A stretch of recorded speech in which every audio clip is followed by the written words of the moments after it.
We're now moving on to lesson 83. We're talking about the probability of dependent events. Okay, first thing we want to know is what dependent means. Events are dependent if the outcome of the first event affects the outcome of the next events. Okay, so for example, let's say we want to know, for example, the probability of drawing an ace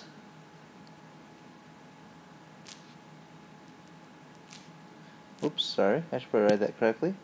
So the probability of drawing an ace, and then the probability of drawing another ace out of a deck of cards. Okay? Well, since I didn't put the first card back, the second event depends on the first one. Okay, so the probability of the first one would be 4 out of 52, because there's 4 aces in a deck of 52 cards. And then the next one would be 3 out of 51, because that'd be like taking an ace out and not having the card back in, so there'd be one less card. Okay, so those would be dependent events. Another example might be if I took a Jolly Rancher out of a bucket, okay, and want to know the probability of getting a cherry and then a watermelon without putting the first Jolly Rancher back. Those are dependent, okay, because I didn't put the first one back, so I have less Jolly Ranchers the second time. So those are examples of dependent events. Okay, now let's talk about finding the probability of some of these. Okay, objective 1 is to find the probability of dependent events. So here's an example of dependent events.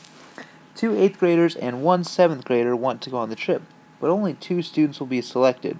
If their names are drawn at random, what is the probability that 2 8th graders get to go? Okay, so I want to know the probability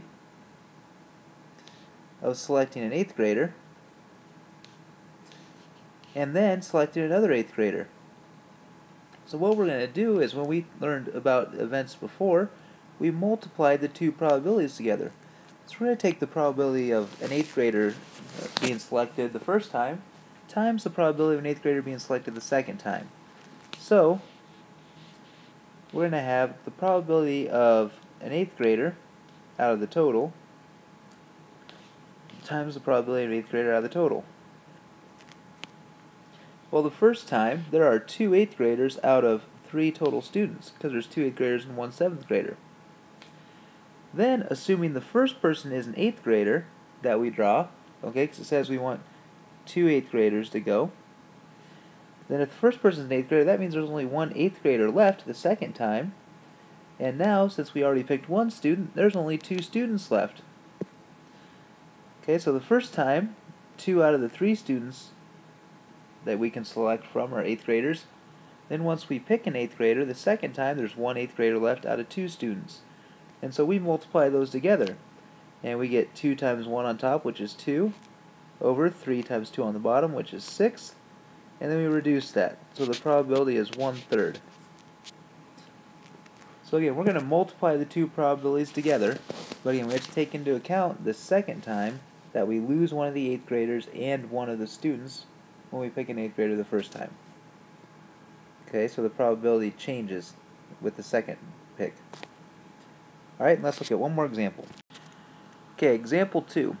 A bag contains 2 white marbles and 3 blue marbles.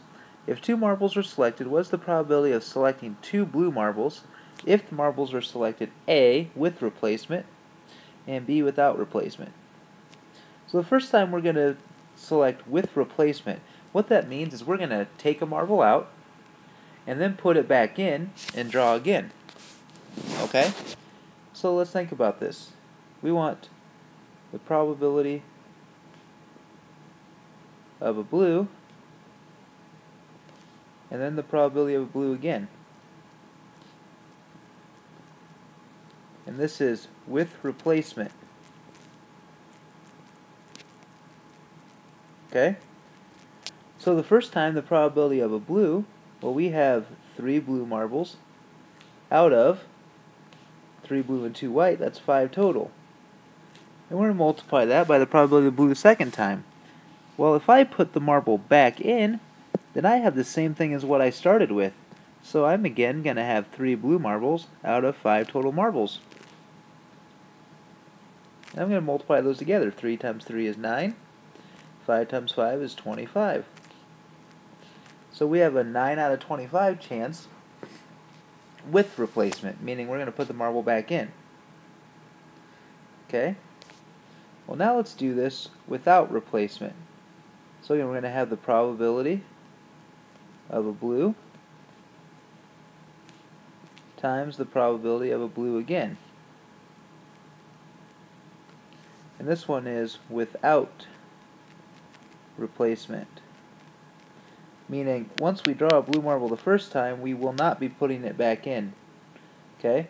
So the probability of blue the first time is still 3 blue out of 5 total, times, but then if we picked a blue the first time and didn't put it back, there's only 2 blue marbles left now instead of 3 out of, and since we took 1 marble out, now there's only 4 total marbles. Okay? Now we multiply. We got 3 times 2 is 6.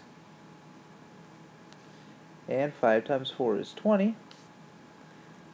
And we can reduce that yet by dividing each of them by 2, and that's a 3 out of 10 chance without replacement. Okay? So it's more likely that we can get this event to happen if we put the marble back in, okay, than if we take it out and leave it out the first time.